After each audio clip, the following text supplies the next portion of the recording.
I would love to talk about a quarterback that we hope to see in the top five debate in the future. Let's talk a little bit about Trevor Lawrence. And do you guys believe he's in a position to succeed out there in Jacksonville? Trevor last year had some would say a thrown away rookie season because of the He had a lack of bad rookie coaching thereof. season. He had a terrible rookie season. Yeah, but later in the year he continued to get better and better. And this preseason, the two games he showed, especially against my Steelers, he made a few throws into cover three. One over Cam Sutton, where he just puts on a darn laser right over Cam Sutton's finger. Or, yeah, Cam Sutton, mixing him up with Cortland Sutton, right over his fingertips. And this guy's showing why he has all the talent in the world to be a top five or top 10 quarterback in the next couple of seasons. His arm strength, the throwing power, even the running ability, the mobility for a guy that's like 6'5", 6'6". It is insane. I mean, you like Stafford a lot. I think in 2 years he can put up a similar production to a Matthew Stafford, even a Josh Allen. He's capable of that.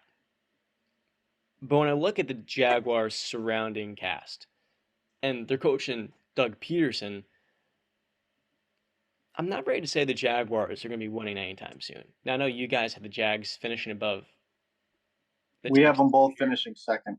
Now, Justin, you had you Justin both had talked them me into the Jags. over the Titans. Yeah, The Titans have a coach, Mike Vrabel, where with him at the helm, he's won a Coach of the Year, but they haven't had a losing season. He's been a mild consistency, more of the CEO type. He's not really not play caller. But Doug Peterson, the last time you saw him as a coach, while he did win a Super Bowl with Frank Reich as the offensive coordinator, last time you saw him as a head coach, he was maybe the worst in football.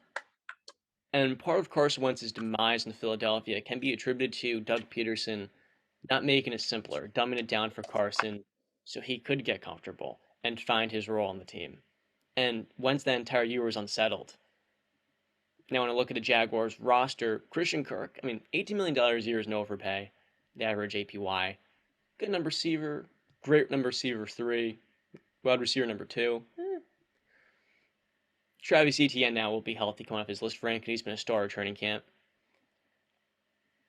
The Texans organization, whether it's the front office, now their new head coach, they haven't shown or suggested a lot over the last, 5 years to a decade that they can actually build a consistent winner. Obviously 2017, to go to the AFC Championship game after being the Bills and my Steelers, Blake Bortles hanging up 45 points in Heinz Field, and it falls off next season. And as talented and skilled as Trevor Lawrence is, he will win the Jaguars games this season, just alone. You give him ETN, Kirk, they signed Zay Jones and Laquan Treadwell. They lose DJ Chark, who I think is better than Christian Kirk.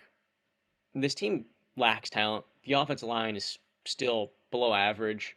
And Doug Peterson, generally speaking, has a lot to prove this season. Yeah, he is better than Urban Meyer, but the bar is maybe the biggest coaching flop in NFL history we're comparing him to. In 2020, he was terrible and rightfully fired by Philadelphia.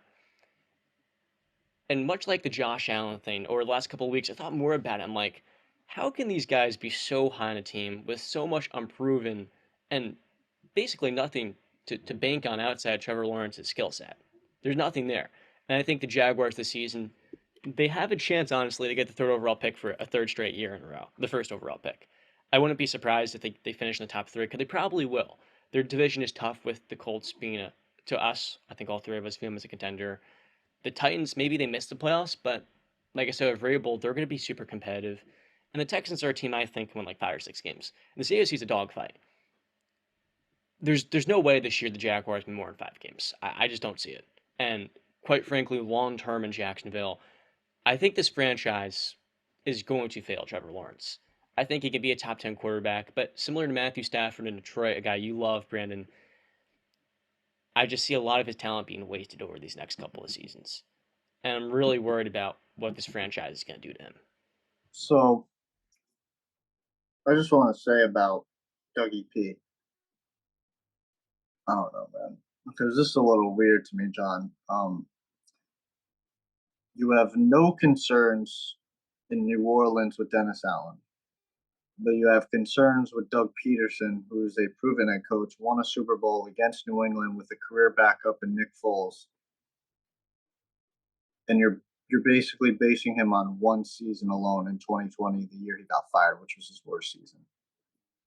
Because if you look at it, right, 2016 went 7-9. 2017 he went 13-3, won the Super Bowl. 2018 9-7. 2019 9-7, and 2020 4-11-1. Postseason record of 4-2. Two first place division winners, one second place, and two fourth places in 5 years. Now, we in 2020, I vaguely remember this stat being thrown around during that year, but when I saw it, when I was looking it up, I was just like, oh my God. So in 2020, the O-line reached a record 14 different O-line combinations. So that's the kind of instability on the football field that Doug Peterson was playing with.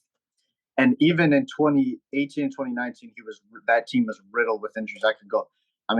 Derek Barnett missed games, Ronald Darby, Rodney McLeod, Jalen Mills, Timmy Jernigan, Alshon Jeffrey, Carson Wentz, Nigel Bradham, Darby again, Brandon Brooks, Deshaun Jackson, Malik Jackson, Alshon again, Timmy Jernigan again, Lane Johnson, Jalen Mills again, Jason Peterson. All these guys, Jason Peters, I should say, not Peterson. I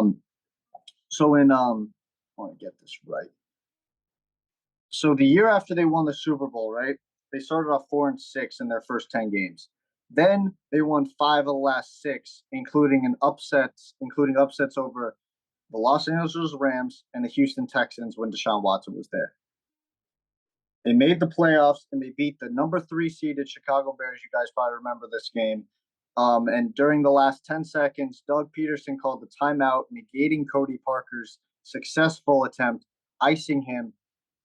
And Parker went on to miss the second one, which is known as, you guys know, the double doink. Then they went on the second round and they lost to the New Orleans Saints led Drew Brees and Sean Payton team 20-14, which isn't anything to cry about. Then in 2019, I got it. They started off 5-7 again, not a very good record in their first 12 games. Then they went on to win their last 4 games to go 9-7, make the playoffs, win the division for a second time in 3 years. They did lose in the first round to Seattle 19-7. So again, he's had success, especially shown you in the later seasons. Even when they have a bad start, he can rally the troops and get the best out of them to finish the year off. Now, some additions he's made to the team. He's brought in Press Taylor, who he knows from Philadelphia. He's an offensive quality control coach. He was an offensive quality control coach. He was assistant QB coach, a QB coach, passing game coordinator, and now he's the OC in Jacksonville. He brought in Mike McCoy as the QB coach. He brought in Mike Caldwell, who he worked with in Philly in the early 2010s. As a linebacking coach, he's now the defensive coordinator. He's brought in Christian Kirk and Evan Ingram to help in the passing game. And they also have a lot of highly touted and young players in the O-line and the D-line, which I know John values very much. Game is won in the trenches. They have Travis Etienne and James Robinson in the backfield, which is good for Trevor Lawrence. I love Marvin Jones. He's a very solid weapon, and he can help Trevor Lawrence take the progressions he needs. I look at the Jacksonville Jaguars team, and again, I had him third place when we talked about the AFC South, and then Justin went on his little tangent that he did with the Jaguars, and he talked me into it. And I said, you know what, Justin, you talked me into it. I will take the Jacksonville. You never say I don't agree with you, Justin, but you don't want to remember that one where I said, you know what, Justin, you talked me into it. God damn it. I'm putting my faith in Trevor Lawrence and Dougie P. I don't want you to wipe away, John, that yes, he's going from one of the worst head coaches possible in the NFL just to Dougie P. Like, that's a massive upgrade. No way, any way you look at it. So I just look at the Jaguars and I say, you know what? You say, how do we have so much faith in an unproven team, John? I say, and I'm probably going to butcher the saying, but there's the old saying is, you haven't done anything until you do something. So let's see if they got it in them. That's what I'm saying. That's where my belief is coming from is, yes, they haven't done it and they're unproven, but let's see if they can do it. And I think they can do it. And Brandon, if I could hug you right now, I would. Hug me, brother. There's like not much I have to say after that. Brandon literally knocked down every single reason why I would have. I'm on the Jaguars train. I do feel like, and I get what you say, that the bar is pretty low after what Urban Meyer did. So you could have brought in me, and it would have been just set it up a little bit further. But Dougie P, he's not a below average coach.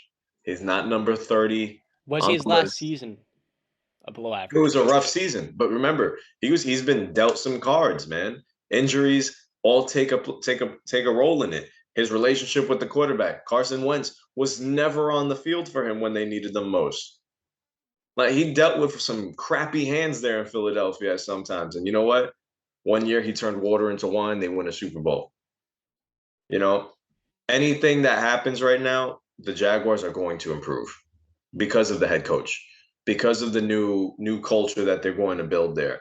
People love Dougie P. Yo, I love watching the videos of him every time he's breaking down a meeting room. He ends it with, "All right, guys, let's go get ice cream. Let's all eat some ice cream." Like, yo, the players love him, and I think he's probably the perfect coach right now to step into this situation. I don't think he should have been without an NFL job. He has to be a head coach, and he found the right spot. I think the Jaguars and T Law, I think they're gonna shock a couple of people, man. Justin, I just gotta say because it made me laugh when you said, "Let's go get some ice cream." It reminds me of the Hard Knocks clip with Rex Ryan. I forget what he says exactly, but he just screams, "Now let's go get some effing whatever." Guys, remember what he said?